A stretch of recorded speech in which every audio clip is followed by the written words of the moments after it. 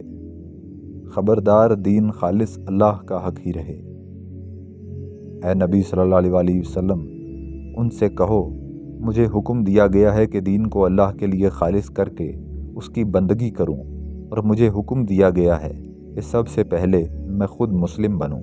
ہم نے ہر امت میں ایک رسول بھیج دیا اور اس کے ذریعے سے سب کو خبردار کر دیا کہ اللہ کی بندگی کرو اور طاغوت کی بندگی سے بچو، اور ان کو اس کے سوا کوئی علم نہیں دیا گیا تھا کہ اللہ کی بندگی کریں، اپنے دین کو اس کے لیے خالص کر کے بالکل یکسو ہو کر۔ لوگوں، جو کچھ تمہارے رب کی طرف سے تم پر نازل کیا گیا ہے اس کی پیروی کرو، اور اپنے رب کو چھوڑ کر دوسرے سرپرستوں کی پیروی نہ کرو۔ اسی ہدایت کے ساتھ ہم نے یہ فرمان عربی تم پر نازل کیا ہے۔ اب اگر تم نے اس علم کے باوجود جو تمہارے پاس آ چکا ہے لوگوں کی خواہشات کی پیروی کی، تو اللہ کے مقابلے میں نہ کوئی تمہارا حامی و مددگار ہے اور نہ کوئی اس کی پکڑ سے تم کو بچا سکتا ہے۔ اس کے بعد اب اے نبی صلی اللہ علیہ وسلم، ہم نے تم کو دین کے معاملے میں ایک صاف شاہراہ شریعت پر قائم کیا ہے، لہٰذا تم اسی پر چلو اور ان لوگوں کی خواہشات کا اتباع نہ کرو جو علم نہیں رکھتے۔ یہ اللہ کے مقرر کردہ حدود ہیں، ان سے تجاوز نہ کرو، اور جو لوگ حدود الہی سے تجاوز کریں وہی ظالم ہیں۔ یہ اللہ کی مقرر کردہ حدیں ہیں، اور جو کوئی اللہ کی حدوں سے تجاوز کرے گا وہ اپنے اوپر خود ظلم کرے گا۔ یہ اللہ کی مقرر کی ہوئی حدیں ہیں اور کافروں کے لیے دردناک سزا ہے۔ نیز وہ کہتا ہے کہ اللہ کے حکم کے خلاف جو حکم بھی ہے نہ صرف غلط اور ناجائز ہے بلکہ کفر و ضلالت اور ظلم و فسق ہے۔ اس طرح کا ہر فیصلہ جاہلیت کا فیصلہ ہے جس کا انکار لازمہ ایمان ہے۔ جو لوگ اللہ کے نازل کردہ قانون کے مطابق فیصلہ نہ کریں وہی کافر ہیں،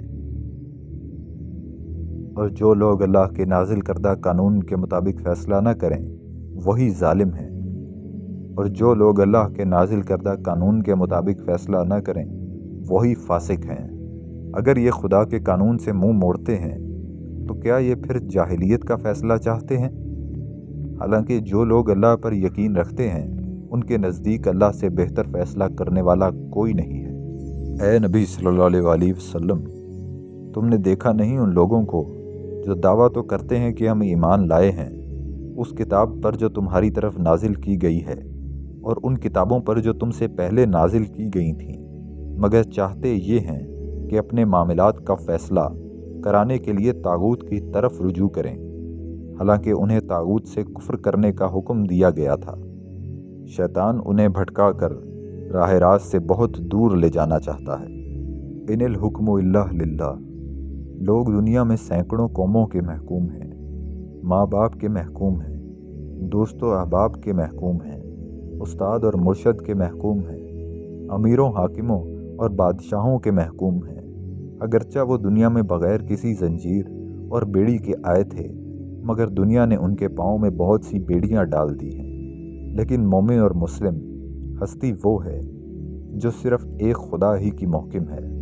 اس کے گلے میں محکومی کی ایک بیل زنجیر ضرور ہے، مگر مختلف سمتوں میں کھینچنے والی بہت سی ہلکی زنجیریں نہیں ہیں۔ وہ ماں باپ کی اطاعت اور فرما برداری کرتا ہے کیونکہ اس کے ایک ہی حاکم نے ایسا کرنے کا حکم دیا ہے، اور دوستوں سے محبت رکھتا ہے کیونکہ اسے رفیقوں اور ساتھیوں کے ساتھ اچھے برتاؤ کی تلقین کی گئی ہے۔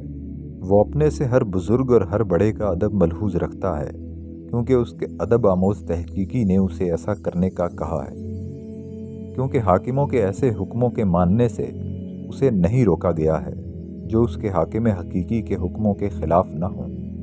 وہ دنیا کے ایسے بادشاہوں کی اطاعت بھی کرتا ہے